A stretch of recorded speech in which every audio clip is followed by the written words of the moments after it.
Bonjour et bienvenue sur la chaîne podcast d'Anticor. Ce premier épisode est dédié à l'affaire de la chaufferie de la Défense, qui a trouvé sa conclusion judiciaire au début de cette année, et plus largement aux déboires du clan Secaldi face à la justice dans les Hauts-de-Seine. L'épisode lui-même sera suivi d'un entretien avec Hélène Constanti, journaliste à Mediapart et auteur du livre 9-2, le clan du président, édité par Fayard en 2008, qui a servi de référence principale pour ce sujet. Avant toute chose, nous tenons à rappeler que toutes les personnes mentionnées dans le podcast sont présumées innocentes tant qu'elles n'ont pas fait l'objet d'une condamnation définitive. Maintenant, place à l'épisode, bonne écoute à tous. Les Secaldi à Puteaux et l'affaire de la chaufferie de la Défense. Ancré dans la ville de Puteaux depuis plus de 40 ans, le clan Secaldi-Reynaud a intégré tous les lieux de pouvoir du territoire. Mairie, conseil général, établissement public et même l'Assemblée nationale et le Sénat. La puissance économique du quartier d'affaires de la Défense a permis de satisfaire toutes les ambitions de la famille Secaldi. Membres de la droite du 92, au même titre que Balkany, Devedjian ou Pasqua, dont ils sont tous les héritiers politiques, les Secaldi incarnent aussi la transformation en profondeur d'un territoire, l'ouest de Paris et les Hauts-de-Seine, passé du statut de banlieue populaire à territoire le plus riche de France grâce au développement de la Défense. Raconter l'histoire du clan Secaldi-Reynaud, c'est se plonger dans un récit qui mêle bataille électorale, clientélisme, trahison familiale, corruption et bataille judiciaire.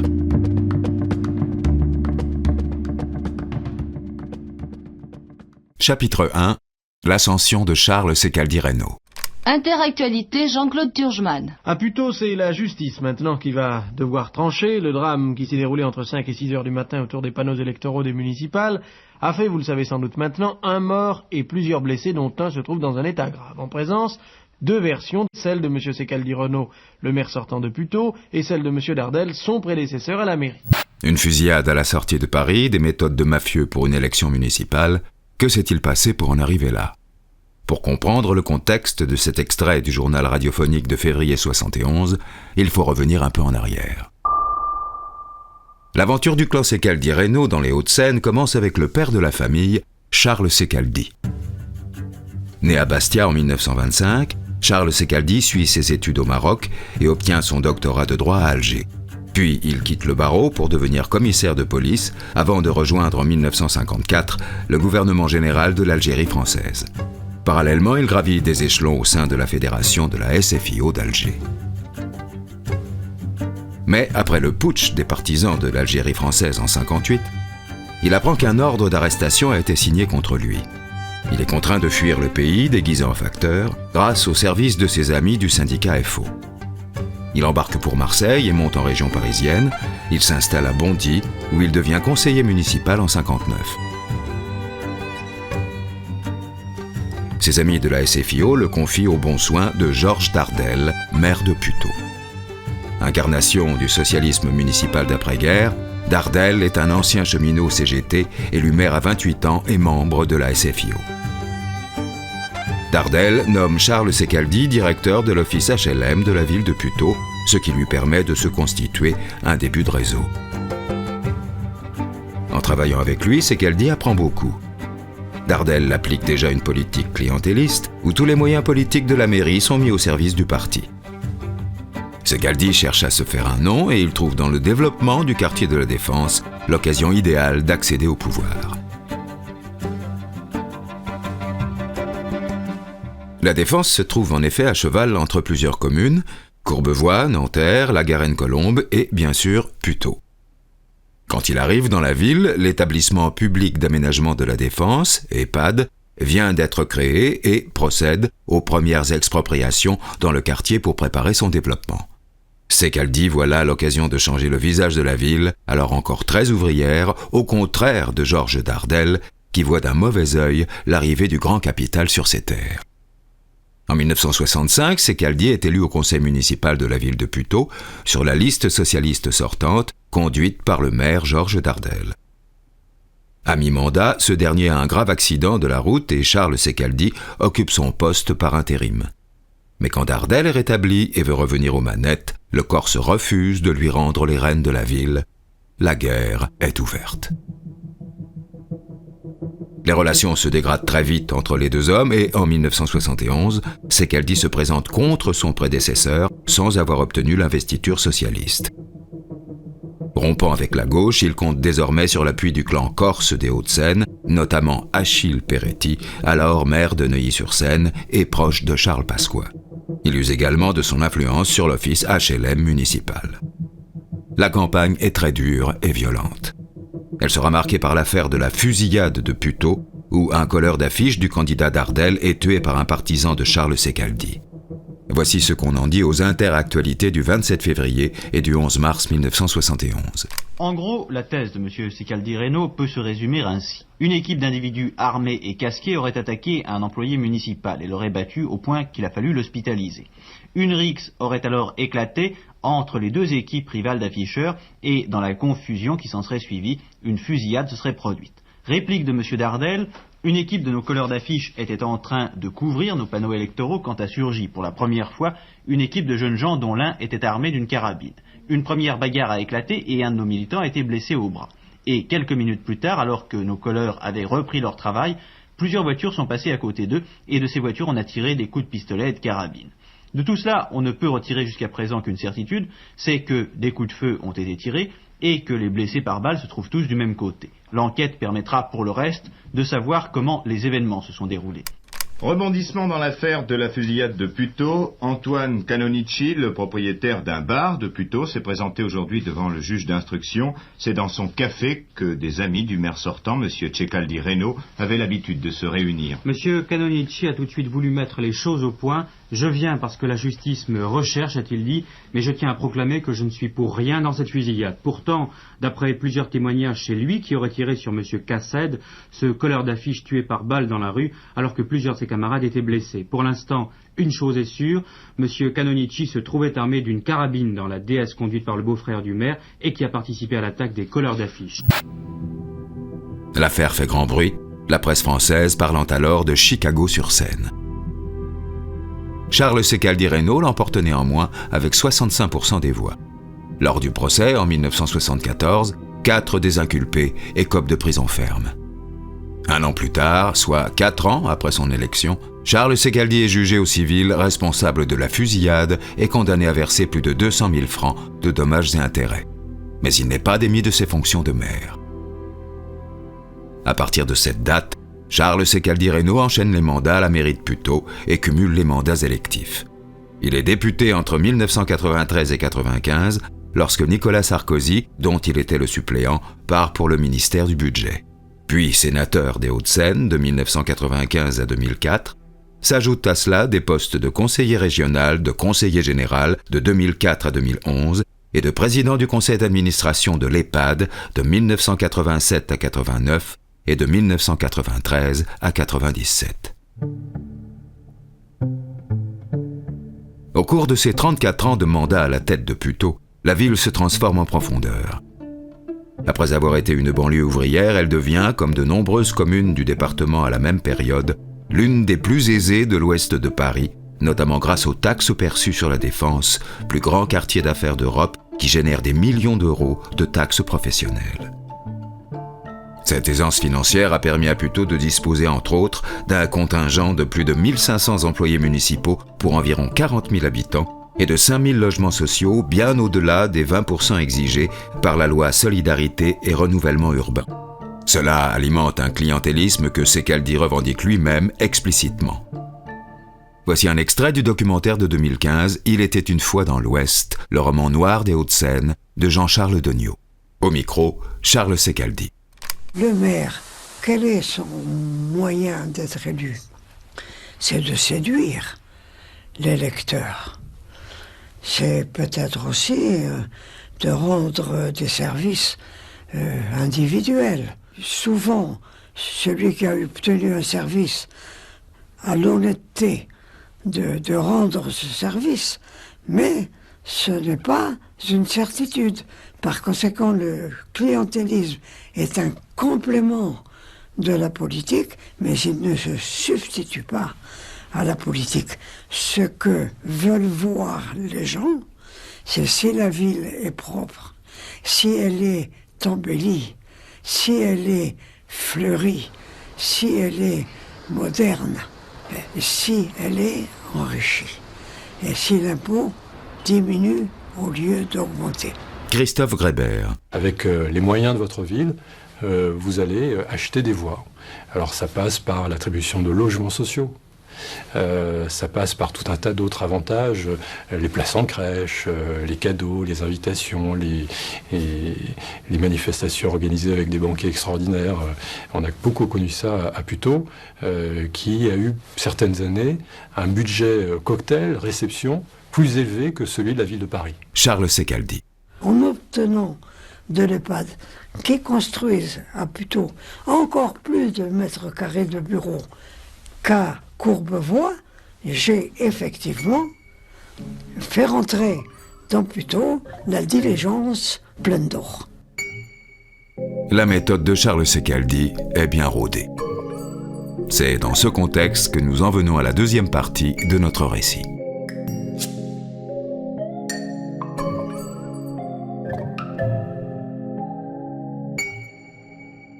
Chapitre 2. L'affaire de la chaufferie de la Défense.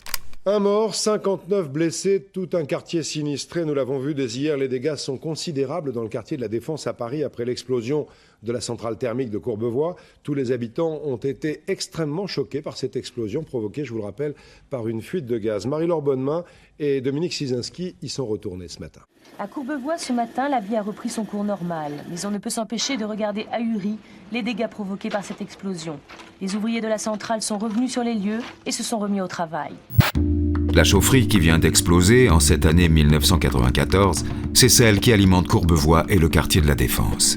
Et c'est l'occasion de nous intéresser à l'un des mandats détenus par Charles Secaldi, celui de directeur du syndicat mixte de chauffage urbain de la Défense, ou SICUDEF, qu'il préside dans les années 80. En 1998, le SICUDEF ouvre un appel d'offres pour renouveler le marché du chauffage et de la climatisation de la Défense. Depuis 30 ans, c'est Climadef qui avait la concession de ce très gros marché. La chaufferie de la Défense approvisionne 12 000 appartements et plus de 2 millions de mètres carrés de bureaux. Après la concession du réseau de chaleur de la ville de Paris, la Défense constitue la deuxième concession de chauffage urbain de France, avec un chiffre d'affaires par an d'environ 200 millions de francs, soit un peu plus de 30 millions d'euros. Ce marché très lucratif donne donc lieu à un appel d'offres, comme l'exige le Code des marchés publics en France. En octobre 2000, 7 candidatures sont déposées au siège de la SICUDEF. Celle de la Compagnie parisienne de chauffage urbain, celle d'Elio, celle d'EDF, celle de Dalkia, celle de l'entreprise allemande RWE. Il y a bien sûr la candidature de l'ancien concessionnaire Climadef, présidé par Jean Bonnefond. Enfin, il y a la candidature d'un groupement de 3 entreprises, Enepart, Vatec et Sofimat. Ce groupement sera plus tard baptisé Enertherm. 7 candidatures au total, mais en mai 2001, le SICUDEF décide de ne négocier qu'avec ce dernier candidat et 6 mois plus tard, en novembre 2001, il lui attribue la concession. Au sein du groupement tripartite, l'entreprise Enerpart, présidée par Bernard Forter, contrôle 75% de la future société concessionnaire. Lors de la remise des offres en octobre 2000, l'offre commune des 3 entreprises et Climadef, le concessionnaire sortant, n'ont pas de lien capitalistique. Enertherm ne sera créé que 2 ans plus tard. Mais en mars 2001, donc après le dépôt des dossiers pour l'appel d'offres, il y a un rapprochement entre 2 des 7 candidats. Bernard Forter et Jean Bonnefond décident d'acheter ensemble la SEM, une société qui possède 50% de Climadef. Autrement dit, Jean Bonnefond, président de Climadef, société candidate à l'appel d'offres, achète avec Bernard Forter, lui aussi candidat à l'appel d'offres, la moitié de l'entreprise qu'il dirige. N'ayant pas assez de capital pour cet investissement, Forter et Bonnefond vont avoir recours au service d'un homme d'affaires luxembourgeois, Thierry Brutmann. C'est lui qui les mettra en relation avec Laurent Gimel. Une de ces sociétés fournira l'argent frais nécessaire à Forter et Bonnefond pour devenir actionnaire majoritaire dans Climadef.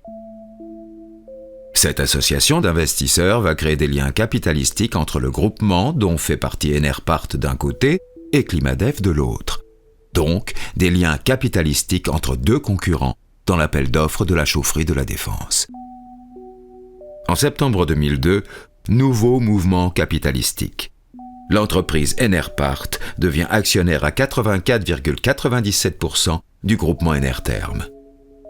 Ainsi, on découvre qu'il n'y avait en fait, depuis le début, qu'un seul et même duo d'acteurs derrière les deux offres de Climadef et Enerpart, Jean Bonnefond et Bernard Forter, associés au sein de la SEM. Pour résumer, l'opération semble s'être déroulée en 3 temps.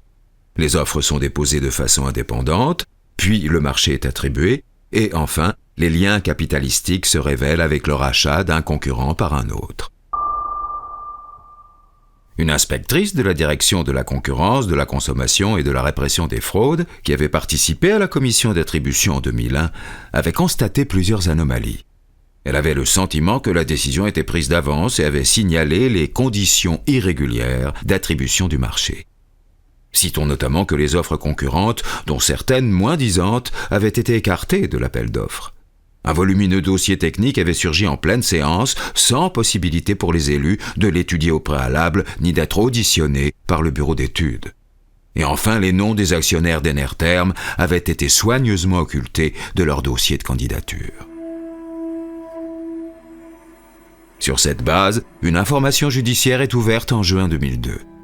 La juge d'instruction Isabelle Prévost-Després perquisitionne fin 2003 au domicile de Charles Secaldi-Reynaud dans sa résidence corse à Sainte-Lucie de Porto Vecchio et à son bureau au Sénat. Quelques mois plus tard, en avril 2004, elle poursuit ses investigations dans le bureau de Joëlle Secaldi, la fille de Charles, à l'Assemblée nationale. Très vite, la justice soupçonne le trio constitué par Jean Bonnefond, Bernard Forter et Antoine Benetti, un ancien conseiller municipal de Puteaux et proche de Secaldi, d'avoir façonné le marché de manière à écarter les candidatures indésirables et à s'assurer qu'Enertherm emporte le marché. Les offres de l'entreprise allemande RWE et celles de Climadef, l'ancien concessionnaire, seraient en fait des offres de couverture destinées à simuler une concurrence. L'intermédiaire luxembourgeois Thierry Brutmann, à qui les repreneurs refusent de payer la commission pour son rôle de conseiller de Jean Bonnefond, explique notamment aux enquêteurs que Bonnefond et Forter se savaient sûrs d'emporter le marché de la chaufferie grâce à leur lien avec Charles Secaldi. Le tout-puissant patron du syndicat mixte se retrouverait donc ainsi placé au cœur d'un pacte de corruption. Il est soupçonné d'avoir perçu une commission de 5 millions de francs, environ 770 000 €, versée en liquide par Laurent Gimel à Antoine Benetti, proche de Secaldi, qui faisait office d'intermédiaire. Un protagoniste de ce montage affirme qu'au total, 5,38 millions d'euros de pots de vin étaient prévus sur 10 ans pour les membres du CQDF. En 2004, Charles Secaldi-Reynaud est obligé de s'écarter de la vie politique pour des problèmes de santé. Il cède son fauteuil de maire à sa fille Joëlle en 2004, seule héritière après la mort du fils. Mais quelques mois plus tard, quand il se rétablit, sa fille refuse de rendre le siège, comme son père à l'époque de Dardel. Il faut dire que derrière Joëlle Secaldi-Reynaud, il y a l'UMP et son chef de l'époque, Nicolas Sarkozy, qui n'a pas oublié qu'en 1995, quand il était ministre du Budget et qu'il avait laissé son fauteuil de député à Secaldi père, ce dernier n'avait accepté de le lui rendre qu'en échange d'un siège de sénateur. Christophe Grébert, journaliste et figure locale de l'opposition au Secaldi, auteur du blog monputeaux.com, explique ainsi à Mediapart. L'UMP a dit à Joëlle, si tu veux garder le soutien de l'UMP et ton poste de député suppléante de Sarkozy, tu restes maire de Puteaux et tu écartes ton père.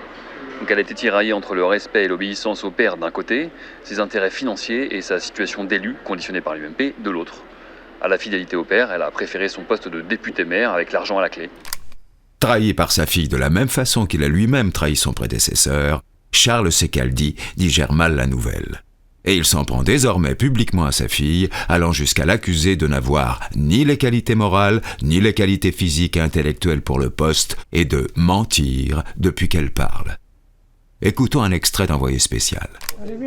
Cette fille qu'il a façonnée, aujourd'hui, il la renie. Est-ce que sans vous, votre fille serait maire de Puteaux ? La vie. C'est rien du tout. On ne l'aurait même pas prise comme conseiller municipal. Une fille qui ne s'est pas faite par elle-même, qui a été fabriquée et installée, qui n'a eu qu'à s'asseoir. Christophe Grébert explique dans le même reportage. La fille, quelque part, l'a trahi puisque une fois qu'elle était en place, elle a tout de suite écarté le père de toute fonction à la mairie. Il y a même eu d'épisodes incroyables où le maire, Joël Secaldi Reynaud, a changé à son arrivée les serrures de son bureau et de son cabinet à la mairie pour que le père ne puisse plus rentrer. Donc dès qu'elle est arrivée, elle a changé les serrures, ce qui fait que le père est arrivé pour entrer et il s'est retrouvé à la porte. Il y a même eu des épisodes où le père a été mis à la porte, menu militari, par des employés municipaux sur ordre de sa fille. Dès lors, les conseils municipaux de la ville de Puteaux sont l'occasion de plusieurs scènes de famille en public. En voici un petit aperçu. On va dire les choses telles qu'elles sont. Les arcades, c'est mon idée. Non, les arcades, c'est mon idée. J'ai la parole, ne m'interrompez pas. Les arcades, c'est pas votre idée, vous n'avez pas d'idée. Dans ce contexte familial pour le moins tendu, la Chambre régionale des comptes d'Île-de-France s'intéresse à la chaufferie. Elle publie en 2006 un rapport d'observation sur les comptes des années 1998-2003 du SICUDEF et pointe les dysfonctionnements du syndicat.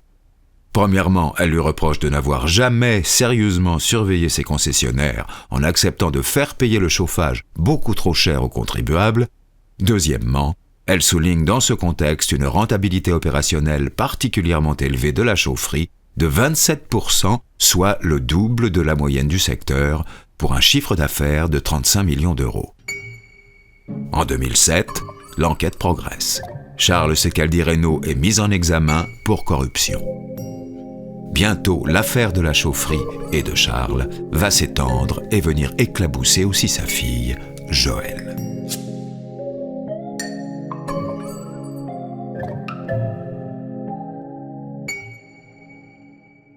Chapitre 3. Joël Secaldi Reynaud et les lingots luxembourgeois. Comment vont les lingots ?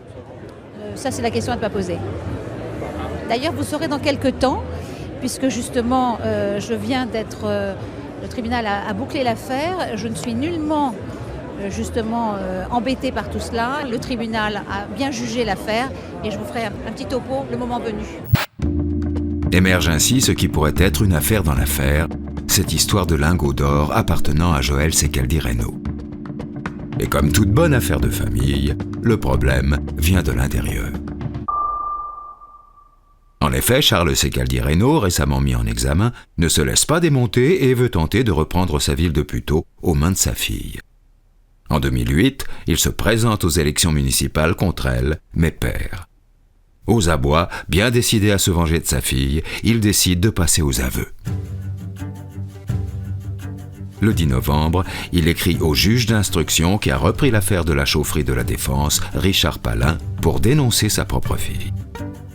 Charles livre alors des anecdotes et des détails très précis, comme le nom de la banque concernée, Rothschild Luxembourg, mais aussi celui du gestionnaire du compte. Il précise que les fonds étaient d'abord cachés en Suisse jusqu'en 1996, avant leur transfert au Luxembourg, et surtout, il assure que c'est sa fille qui a touché pour le marché de la Défense en 2001, mais aussi en 1996, lors d'une tentative suspecte visant à prolonger la concession.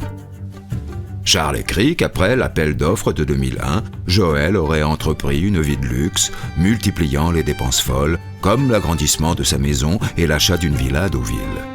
Il assure même qu'elle aurait caché une partie des commissions en liquide sous la dernière marche de l'escalier extérieur de sa demeure de Puteaux et dans le jardin de sa résidence secondaire.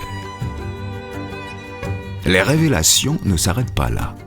Secaldi affirme qu'en 2004, juste après le début des investigations sur l'affaire de la Défense, sa fille a transféré les fonds de son compte au Luxembourg à ses enfants, Vincent et Émilie Franqui, afin que son nom ne soit plus associé au fonds. Et de fait, les documents bancaires confirment que le 14 janvier 2004, soit 5 jours après la première perquisition, Joël Secaldi Reynaud effectuait bien devant un notaire belge une donation de ses avoirs cachés à ses enfants, toujours à la Rothschild, ouvert au nom d'une société écran des îles Vierges, l'Averna Finance, détenue par Vincent et Émilie Franqui. Le 3 mars 2008, Vincent Franqui, qui s'apprête à devenir conseiller municipal et se présente pour cela aux élections une semaine plus tard, renonce à sa part du magot, soit près de 2 millions d'euros, au profit de sa sœur, qui devient la seule propriétaire du compte. Cette nomination est d'ailleurs l'occasion d'une situation cocasse, comme en témoigne cette archive. Dans la famille Secaldi-Reynaud, le grand-père Charles est de trop. Élu dimanche, il doit pourtant démissionner du conseil municipal de Puteaux, selon le préfet. En effet, en dépit de l'opposition de Charles, sa fille Joëlle a été réélue maire de la ville et sur sa liste figurait son fils Vincent. Or, 2 membres proches d'une même lignée dans une assemblée municipale, c'est le maximum autorisé par le code électoral. Charles Secaldi-Reynaud doit donc partir, car c'est lui qui a obtenu le moins de voix. Mais le grand-père, 82 ans, refuse de démissionner et va saisir la justice. Lors de la campagne, Charles s'était élevé contre sa propre dynastie.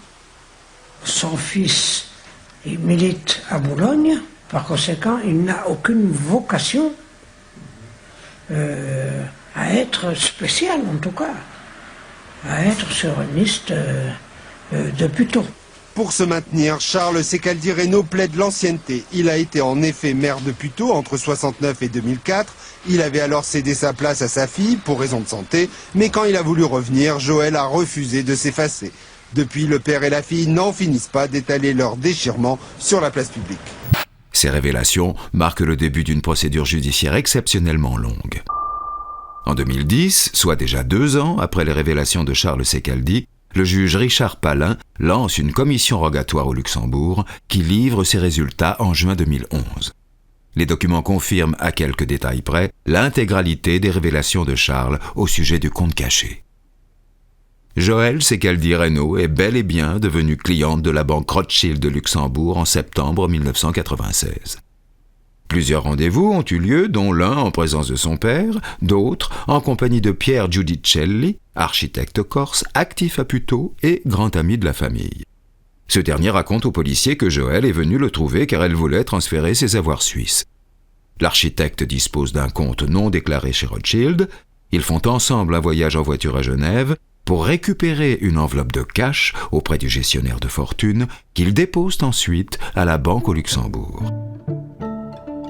En plus de ce transfert en liquide, Joëlle Secaldi-Reynaud bénéficie juste après l'ouverture du compte de plusieurs versements totalisant 3 millions d'euros. Sur le formulaire, elle écrit qu'il s'agit d'un héritage de grand-mère. La banque Rothschild ouvre le compte au nom d'une coquille baptisée Droney Investment, immatriculée aux îles Vierges britanniques. Sur les relevés bancaires, les enquêteurs découvrent 4 versements suspects en 2000 et 2001. Il y a un virement de 305 000 euros réalisé depuis un compte belge par une société des îles Vierges, Naomi Equities, et 3 remises de cash de 454 000 euros effectuées par Éric Cardon, le commercial de la Rothschild dont dépend Joëlle. Les instructions venaient toujours de Mme Secaldi, précise ce dernier au policier. À chaque fois, il se rendait à Genève, à l'hôtel du Rhône, pour y rencontrer un sexagénaire dont il ignore l'identité. Il portait toujours un chapeau. Il me remettait une enveloppe, explique Cardon, qui se chargeait ensuite de déposer les fonds. Au vu des dates, il pourrait bien s'agir des commissions liées à l'attribution du marché de la Défense. Les versements se sont en effet déroulés pendant l'appel d'offres. Et il y en a au total pour 759 202 euros, exactement le chiffre cité par Laurent Gimel, le corrupteur présumé. Cependant, plusieurs éléments ne collent pas. D'abord, Gimel n'accuse que Charles Secaldi, pas sa fille. Ensuite, les remises d'espèces ont lieu avant qu'il n'ait reçu le liquide destiné au pot de vin. Enfin, il dit avoir versé des dollars, or Joëlle a reçu des euros et des francs suisses. Pour autant, Gimel a déclaré que ses 3 associés devaient eux aussi verser 760 000 euros de commission et que plusieurs élus auraient été arrosés. Il est donc possible que Joëlle Secaldi ait touché tout ou partie des fonds par d'autres biais. En mars 2011, Vincent Franqui, le fils de Joëlle Secaldi-Reynaud, est élu conseiller général des Hauts-de-Seine à la place de son grand-père Charles. Il se fait aussitôt nommer administrateur du CQDEF, le syndicat mixte qui gère la chaufferie. Il faut bien le dire, dans la famille, l'histoire a tendance à bégayer. Vincent Franqui se révèle à lui aussi être un parfait cumulard, puisqu'en 2015, à 36 ans, il cumule pas moins de 22 fonctions. Il serait trop long de toutes les citer, mais en voici tout de même quelques-unes. Adjoint au maire de Puteaux, délégué aux finances, délégué aux ressources humaines, délégué à l'urbanisme, délégué au logement, délégué à la culture, délégué à l'éducation et à la réussite scolaire, conseiller général des Hauts-de-Seine, délégué au tourisme, président de la commission Petite Enfance et Famille au Conseil général, vice-président de la communauté d'agglomération Seine-Défense, administrateur du CICUDEF, syndicat du chauffage de la Défense, administrateur de l'Office public de l'habitat de Courbevoie, administrateur de la SA HLM Antin Résidence, administrateur des maisons de retraite Résidence Gardena-l'Apostole et Résidence des Couvalous à Suresnes. Voilà ce qui s'appelle être dévoué à son territoire. Mais laissons un instant de côté Vincent Franqui. Toujours en 2011, le 1er août, le juge Palin auditionne Joël Secaldi-Reynaud sous le statut de témoin assisté. L'interrogatoire est très courtois, le magistrat commence par annoncer à Joël qu'il n'enquête qu'à cause de l'insistance de son père. Il ajoute qu'il n'a pas l'intention d'aller au-delà des termes de notre saisine et de la période de référence que nous avons définie, c'est-à-dire 2000-2005. En clair, le juge Palin renonce par avance à s'intéresser à la fraude fiscale ou à une éventuelle corruption autre que celle du chauffage de la Défense, alors qu'il pourrait tout à fait signaler au procureur de nouveaux délits découverts en cours d'instruction. Joël Secaldi nie en bloc les accusations de corruption et explique que les fonds viennent de l'héritage d'une grand-mère décédée qui était auparavant logée dans une fiducie à Genève, gérée par un certain Georges Tillman, décédé lui aussi. Ce serait sur les conseils de son père qu'elle aurait transféré ses avoirs au Luxembourg en 1996, ce que Charles Secaldi dément. Le magistrat croit Joël sur parole, alors que la thèse de l'héritage est formellement démentie par Charles, et que de plus la grand-mère était institutrice et donc avait assez peu de raisons d'être millionnaire, et alors qu'il n'a aucun moyen de vérifier l'origine ni la destination finale des fonds, puisqu'il n'avait pas demandé les relevés bancaires antérieurs à 2000 et postérieurs à 2005. On notera par ailleurs que les aveux de Joël Secaldi reviennent à reconnaître une fraude fiscale. Mais cela ne pose pas de problème au magistrat puisque le Luxembourg a exigé que les documents bancaires ne soient pas utilisés par la justice française pour autre chose que la saisine initiale. Le 5 août 2011, 4 jours seulement après son audition, le juge Palin clôt l'enquête et demande aux policiers d'interrompre immédiatement les investigations qu'il avait demandées sur les gestionnaires du compte bancaire à la Rothschild. Puis, il part siéger sous le soleil de Tahiti. En effet, un mois avant l'interrogatoire de Joël, Richard Palin est promu vice-président du tribunal de Papeete, chef-lieu de Polynésie française. Cela pourrait-il expliquer son manque de curiosité dans l'enquête ? Le 19 octobre 2011, le Canard enchaîné révèle que Joël Secaldi-Reynaud a été entendu en août comme témoin assisté dans l'enquête sur l'affaire de la chaufferie. Joël Secaldi annonce porter plainte contre le journal pour dénonciation calomnieuse. Et la semaine suivante, surprise. Ça se passe à Puteaux. Puteaux, c'est à côté de Paris, vous le savez. Et la députée maire de Puteaux, c'est elle, cette jeune femme. Elle s'appelle Joël Secaldi-Reynaud. Et hier, elle ouvre le Canard enchaîné et elle découvre ceci, un article où bien, le Canard enchaîné la met en cause dans une affaire de pot de vin. Alors, qu'est-ce qu'elle fait ? Faut bien trouver une solution. Eh bien, elle a fait acheter les 600 exemplaires de la ville de Puteaux. Et il y a eu menace sur les kiosquiers pour qu'ils ne se réapprovisionnent pas. Et ceux qui ont été réapprovisionnés ont un petit peu peur, ils les ont carrément pas mis dans l'étalage. Voilà, c'est une bonne méthode. Le Canard révèle en effet que dans la matinée du 19 octobre, tous les exemplaires de l'hebdomadaire disponibles chez les marchands de journaux de Puteaux ont été achetés. 600 exemplaires disparaissent. Pendant ce temps, la justice poursuit son cours, de plus en plus chaotant. En novembre 2011, l'affaire remonte au procureur général de Versailles, qui se montre en effet très sévère envers le juge Richard Palin, dont il estime qu'il ne peut bien évidemment invoquer sa prochaine mutation professionnelle pour refuser de procéder à des actes complémentaires. Un an plus tard, en novembre 2012, la chambre d'instruction ordonne la réouverture de l'enquête, notamment au sujet du compte de Joël Secaldi. Elle est convoquée par le nouveau juge chargé de l'affaire, Jean-Michel Bergès, en juin 2013. Face au juge, pour justifier la fortune de sa grand-mère, institutrice en Corse, Joëlle Secaldi indique qu'elle la tenait de son beau-père, ministre plénipotentiaire dans les pays de l'Est au début du siècle dernier. L'argent étant dissimulé en Suisse, il aurait fait l'objet d'un don informel, non mentionné dans l'héritage. Malheureusement, elle ne dispose pas du moindre document qui puisse confirmer ses dires, et son gestionnaire de fortune suisse est décédé. Elle indique par ailleurs que cet argent appartient désormais à sa fille Émilie Franqui et que les fonds ont été rapatriés dans une banque française dont elle promet de communiquer le nom. Durant l'année 2014, le retour des 2 commissions rogatoires ordonnées par le nouveau juge Bergès annonce que l'employeur du gestionnaire de fortune suisse, Georges Tillman, de la société Fiducor, n'a retrouvé aucun dossier au nom de Joëlle Secaldi Reynaud et de sa grand-mère. La théorie de l'héritage familial ne tient donc pas.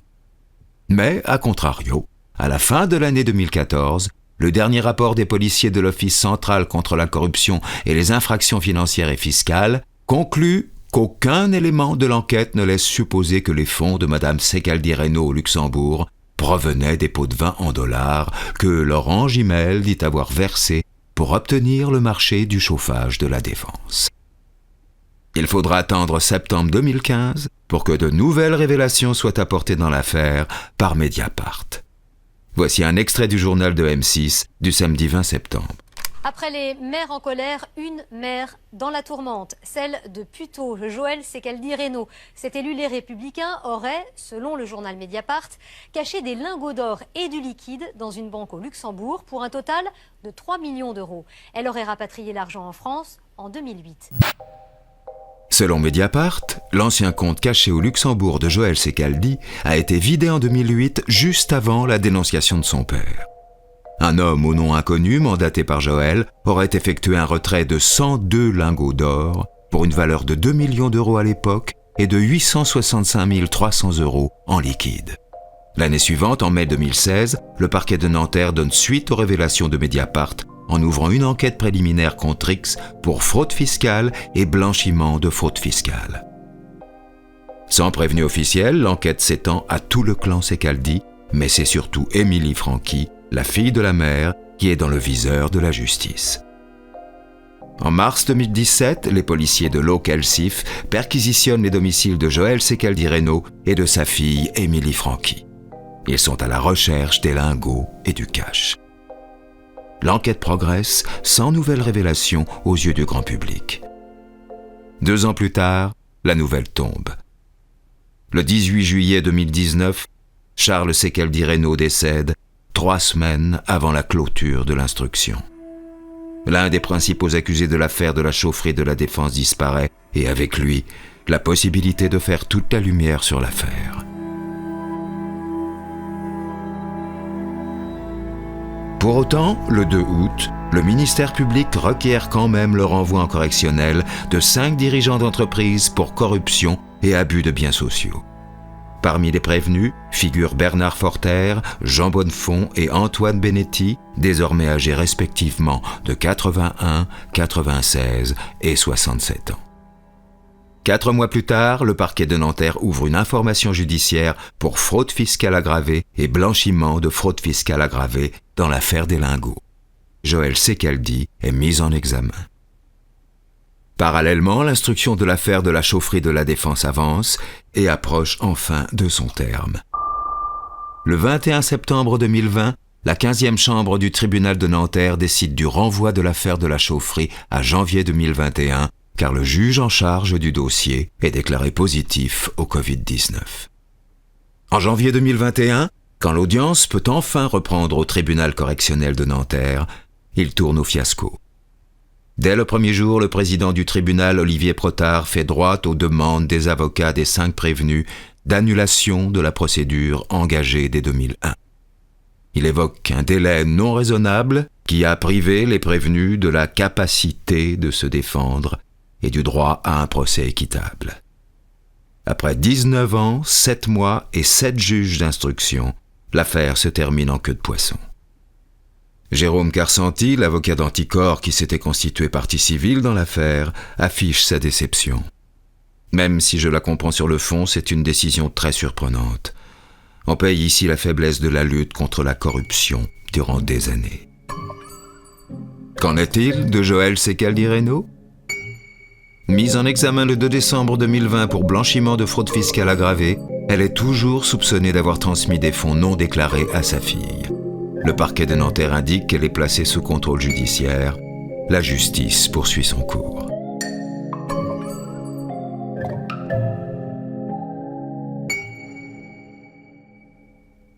Voilà pour ce premier épisode. J'ai maintenant le plaisir de recevoir Hélène Constanti, journaliste pour Mediapart et auteur du livre 92, Les hommes du président, qui a beaucoup travaillé sur les Hauts-de-Seine. Hélène Constanti, en quoi le parcours de Charles Secaldi est-il emblématique pour vous de la transformation de ce département sous l'influence d'hommes politiques de droite de sa génération ? Oui, l'histoire de Charles Secaldi-Reynaud s'inscrit vraiment dans l'histoire politique des Hauts-de-Seine. L'objet du livre que j'ai coécrit avec Pierre-Yves Lotrou en 2007, Le clan du président, l'année où Nicolas Sarkozy a été élu. Ce qui nous a vraiment intéressé, c'est de comprendre dans quelle ambiance, dans quel contexte, avec quel parrain Nicolas Sarkozy avait appris la politique. L'histoire de Puteaux est vraiment emblématique de ce qui s'est passé dans ce département, de la transformation d'un département qui, dans les années qui ont suivi la Seconde Guerre mondiale, était encore très ouvrier. C'était encore, pour une bonne part, la banlieue rouge de Paris. On a du mal à l'imaginer aujourd'hui, mais le long de la Seine, il y avait toutes les usines automobiles. Vous aviez bien sûr Renault à Billancourt. Vous aviez, je crois que c'était De Dion-Bouton, cette vieille marque automobile qui était basée à Puteaux. Il y avait Citroën à Levallois. Et tous les petits ateliers de mécanique qui tournaient autour, à la Défense aussi, hein, c'était bourré de petits ateliers de mécanique qui étaient sous-traitants. Enfin voilà, il y avait toute cette activité industrielle qui a complètement disparu maintenant et qui a été totalement transformée à partir des années 70-80, donc au moment où Charles Secaldi-Reynaud prend le pouvoir à Puteaux, et dans les années qui ont suivi, au moment où Charles Pasqua prend le pouvoir dans le département, où Nicolas Sarkozy prend le pouvoir à Neuilly, Patrick Balkany prend le pouvoir à Levallois, Patrick Devedjian à Antony. Voilà, il y a toute une génération de ce qu'on a appelé à l'époque les Pasquas Boys, puisque c'est vraiment Pasqua qui les a lancés en politique, qui les a lancés justement à la conquête de ces villes qui étaient encore des villes ouvrières tenues par le Parti communiste. Donc ça a été la grande épopée, ça, des années 80 dans les Hauts-de-Seine, avec des hommes de droite qui ont progressivement conquis les villes et qui ont également pris le pouvoir au département. Et puis c'est pas n'importe quel département, évidemment, hein, puisque c'est le département le plus riche de France après Paris, qui a un statut un petit peu particulier. La conquête du pouvoir et l'exercice du pouvoir de Charles Secaldi à Puteaux s'inscrit vraiment dans ce contexte-là d'une droite sans complexe qui prend le pouvoir dans les Hauts-de-Seine et avec des méthodes bien particulières. Et justement, quel rapport entretenait Charles Secaldi avec ces autres figures du département, notamment les Balkany, mais aussi Charles Pasqua ? Charles Secaldi-Reynaud, il a vraiment été le premier en fait. Hein. Il est plus âgé que tous ceux qu'on a cités tout à l'heure. Il prend le pouvoir à Puteaux dès 1971. Il va appliquer des méthodes qui vont être ensuite appliquées par les autres. Mais il aura toujours un statut un petit peu à part, un peu électron libre. Charles Secaldi commence sa carrière politique à gauche, sur la liste de Dardel, avant de basculer à droite lors d'une manœuvre politique. Comment est-ce que vous analysez ce parcours et sa manière de procéder à des alliances ou à des ruptures ? Je pense que c'était quelqu'un qui était ni de droite ni de gauche, mais qui avait un énorme appétit pour le pouvoir et qui a utilisé des méthodes clientélistes, mais clientélistes pures et dures et revendiquées. C'est vraiment, on achète les voix des électeurs pour se maintenir au pouvoir. Il commence comme élu sur une liste de gauche, hein, c'était les socialistes, avec un maire qui à l'époque défendait les ouvriers, les petits ateliers, etc., et qui était plutôt hostile à la construction du quartier de la Défense. Parce qu'il faut imaginer, c'est comme ce qui s'est passé en Chine ces dernières années. C'était vraiment un quartier entier avec de l'habitat, avec des petites usines, avec des ateliers qui a été entièrement détruit. Ça n'existe plus, hein, de nos jours, on a du mal à imaginer. Donc le maire de Puteaux, le maire socialiste de Puteaux, avec qui Charles Secaldi-Reynaud était allié au démarrage, était était plutôt contre, et je pense que Sekadi Reno a eu l'intuition de ce que la construction de ce quartier d'affaires allait offrir comme opportunité, comme richesse pour sa ville. Et puis ensuite, c'est une histoire de trahison, comme il y en a beaucoup. Les parcours politiques dans les Hauts-de-Seine, c'est aussi beaucoup des affaires de trahison. Nous, c'est ce que nous avait beaucoup amusé à raconter dans le livre, c'est que Sekadi Reno va trahir le maire qu'il avait mis au pouvoir, il lui avait laissé le pouvoir parce qu'il était malade, et quand l'ancien maire revient, Sekadi Reno dit « je reste ». Sa propre fille va faire la même chose avec lui. Nicolas Sarkozy à Neuilly, c'est un peu aussi le même genre d'histoire. C'est aussi une histoire de trahison, là, de Charles Pasqua, qui était son mentor. Donc, l'histoire politique de la droite c'est assez fréquent. C'est plutôt plus fréquent à droite qu'à gauche, ce genre de trahison pour accéder au pouvoir et de tuer le père pour à son tour accéder au pouvoir local. Contrairement à beaucoup d'autres, on a l'impression que les Sekaldi n'ont pas d'ambition nationale et que pour eux, tout se résume à des affaires de politique locale et ici, dans le cas présent, à la ville de Puteaux. Ça, c'est très typique de cette famille Sekadi Reno, parce qu'on en est quand même à la 3e génération. Charles Sekadi Reno, sa fille, et puis le fils de Joël. Ils sont vraiment intéressés par le pouvoir local. C'est vraiment la passion de leur vie, c'est la passion de cette dynastie. Et c'est vrai que Puteaux a ce côté... moi, j'avais toujours l'impression que c'était une petite principauté. Principauté par sa richesse complètement exceptionnelle, ça ressemble à Monaco finalement. Vous avez ces hautes tours qui dominent une petite ville. Vous avez ce côté dynastique de la transmission du pouvoir. Et puis, ne serait-ce que le fait que les bâtiments publics sont toujours baptisés palais. C'est vraiment particulier. Et voilà, c'est une famille qui n'a jamais eu d'ambition politique autre que celle de gérer la ville de Puteaux. Joël a été député, Charles a été sénateur, mais en étant très peu présent dans la vie politique. C'est plus pour verrouiller, pour solidifier le pouvoir local qu'ils le sont, tout simplement parce que la circonscription électorale... pour devenir député, recouvre à la fois Puteaux et Neuilly. Donc, ça s'est fait comme ça, mais c'était pas par goût ou par ambition nationale. C'est vraiment le prince et la princesse de cette étrange ville de Puteaux. On l'a vu, à Puteaux, les Sekaldi se partagent des postes au sein de la famille. Qu'est-ce qu'on peut dire de l'importance de ces établissements publics, et en particulier des HLM, dans la prise en main politique de la ville de Puteaux ? Les HLM, c'est vraiment important et c'est vraiment une clé pour comprendre comment ils ont exercé, comment ils se sont maintenus au pouvoir dans les Hauts-de-Seine en particulier, parce que ça a joué vraiment un double rôle. C'était des villes qui bien souvent étaient de tradition plutôt de gauche, socialiste ou communiste, où il y avait beaucoup de logements sociaux qui commençaient à être vieillots. Donc il y a eu des très gros programmes, et ça c'est Charles Pasqua qui s'en était énormément occupé, des très gros programmes très coûteux de rénovation de l'habitat social qui ont eu une double utilité en fait. Ça leur a permis de pratiquer le clientélisme. C'était l'endroit par excellence du clientélisme, puisque lorsqu'on attribue de façon opaque un logement à une personne, on l'attribue à qui on veut. On peut aussi transformer la population, en attendre en échange un vote favorable. Donc ça, c'était le côté clientéliste. La boîte noire, là, c'était vraiment à Puteaux, Charles Sekadi Reno, c'était vraiment son fief. Avant de devenir maire, après que sa fille soit devenue maire, il a conservé les HLM, c'était vraiment au cœur de son système de pouvoir. Ça s'est pratiqué vraiment à l'échelle des Hauts-de-Seine, donc le côté clientéliste dans l'attribution des logements. Les gens ont droit à des logements sociaux, mais on leur fait croire que c'est un cadeau qu'on leur fait et qu'en échange, ça serait bien de voter pour le maire qui les a attribués. Et le deuxième volet, c'est le volet corruption. C'était tous ces travaux considérables de rénovation qui ont été attribués bien souvent dans des conditions là aussi opaques, avec des pots de vin en retour. Donc il y a eu pas mal d'affaires dans d'autres villes des Hauts-de-Seine où ça a servi aussi à ça. C'était aussi manque de concurrence, attribution à des entreprises qui en échange allaient rétrocéder de l'argent et permettre le financement politique ou l'enrichissement personnel selon les cas.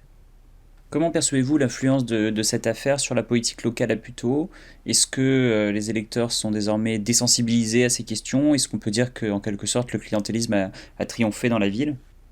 Mais moi, j'ai toujours entendu tous ces personnages politiques dire qu'on n'est pas élu sur des sujets de probité.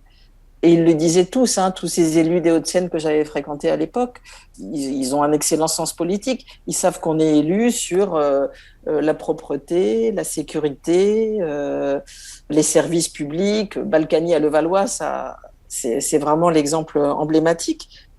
Voilà, l'important pour les gens, c'est qu'il y ait des centres aérés ou des complexes sportifs où les jeunes peuvent faire du sport. À Puteaux, il y avait, je ne sais pas s'il y a toujours, des centres de vacances magnifiques, notamment en Corse où les gens passaient des vacances incroyables, pas chères, des places en crèche pour les petits. Au moment d'une élection, c'est ça qui compte pour se maintenir au pouvoir et les gens vraiment ferment les yeux très très facilement sur les atteintes à la probité, malheureusement. On l'a vu, l'affaire de la chaufferie a pris un temps d'enquête exceptionnellement long, au point de finir par ne pas pouvoir être véritablement jugé. Qu'est-ce que cela dit, selon vous, des problèmes de la lutte anticorruption en France ? Oui, là, c'est le fait que toute cette affaire de la chaufferie, que tout ait été annulé pour la simple raison que la procédure a mis trop de temps et que les accusés, le principal accusé, Charles Secaldi Reynaud, est décédé entre-temps, les autres étaient étaient très âgés, donc c'est vraiment on peut comprendre que c'est un petit peu ridicule de juger des gens 20 ans après les faits, ça n'a vraiment plus de sens. Mais ça a été, je pense, malheureusement, ça a été un système organisé. C'est pas juste la lenteur de la justice, c'était aussi une lenteur voulue avec des juges qui se sont succédés, des procureurs qui étaient pour certains aux ordres du pouvoir. Alors aux ordres, pas forcément parce qu'ils reçoivent parce qu'on leur dit ce qu'ils doivent faire, mais parce que les procureurs ne sont pas indépendants comme ils le sont dans d'autres pays, donc leur carrière dépend du bon vouloir du ministère de la Justice. Donc certains d'entre eux sont évidemment tentés de freiner des enquêtes, par exemple, pour ne pas déplaire au pouvoir, de façon à avoir des avantages ensuite en termes de carrière. Et dans cette affaire, on a eu tous ces exemples-là, tous ces exemples d'une justice qui a traîné les pieds, qui n'a vraiment pas été, qui en a fait le minimum et qui a traîné. Donc c'est clairement un manque de volonté politique de juger ce type d'affaires de corruption. Et ça, on le constate malheureusement partout en France et depuis longtemps. Alors ça a un petit peu changé avec la création du parquet national financier. Où là au moins il y a eu un affichage, une volonté et des choix de magistrats qui en veulent et qui ont rendu des jugements vraiment forts. Mais en dehors des affaires traitées par le parquet national financier, c'est malheureusement ce qui se passe. Des affaires qui vont traîner des années, des affaires dans lesquelles les personnes mises en examen ne sont pas placées en détention provisoire, donc en attente du procès. Donc les juges ont tendance, ils sont tellement submergés qu'ils vont essayer de juger dans des délais raisonnables les affaires où il y a des gens qui sont en détention. Évidemment, c'est tout à fait normal. Là, ils sont mis en examen, ils vivent leur vie, ça passe après, quoi. C'est dans le dessous de la pile. Donc c'est clairement un manque de moyens, mais les moyens, après tout, on les attribue où on veut. Et puis un manque de volonté, là, dans cette affaire-là, elle a été clairement sabotée. C'est incroyable. L'histoire de la découverte du compte au Luxembourg, de l'affaire des lingots d'or, qui heureusement a donné lieu à une enquête parallèle, puisque le lien n'a pas pu être prouvé entre le compte au Luxembourg, les lingots d'or et l'affaire de la chaufferie, mais ça a tout de même donné lieu à une affaire qui est toujours en cours. Merci Hélène Constanti d'avoir répondu à toutes nos questions. Je rappelle que votre livre est toujours disponible chez Fayard. Merci à vous. C'est la fin de cet épisode. Si vous avez aimé ce podcast, n'hésitez pas à le partager et à vous abonner à notre chaîne. Vous pouvez nous suivre sur anticorps.org et sur les réseaux sociaux où nous tenons une revue de presse sur l'actualité de la corruption. À bientôt.